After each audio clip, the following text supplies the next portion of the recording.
Here's a quick truth bomb. Vocational, career, occupation, profession, they all point to one big story: your life's work.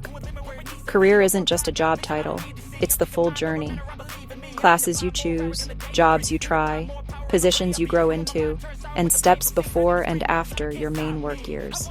So, how do I build that journey on purpose? With vocational guidance and counseling, many adults over 40 say they never got the chance in school to assess who they are or plan goals. That can't keep happening. In places like Zambia, the stakes are high.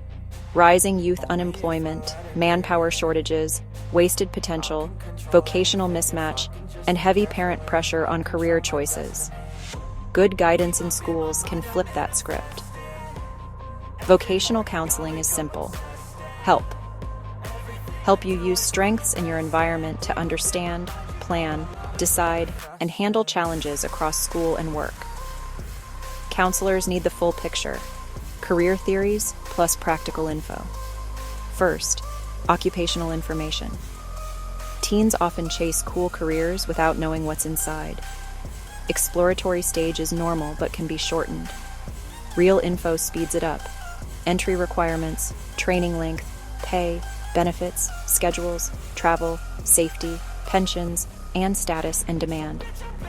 Second, know yourself. If you don't understand you can't choose wisely.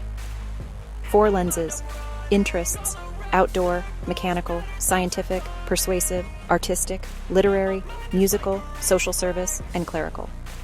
Aptitudes. Tools include GATB and SAT type measures: verbal, numerical, spatial, mechanical, artistic, manual, and musical.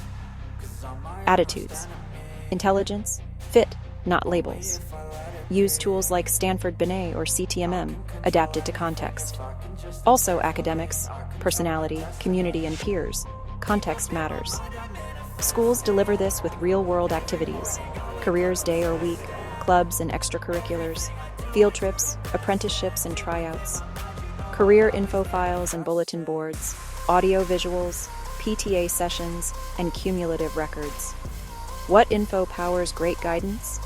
Your needs and values, your career preferences, and why, using tools like MOPS, interests and aptitudes, achievement records, and personality ratings.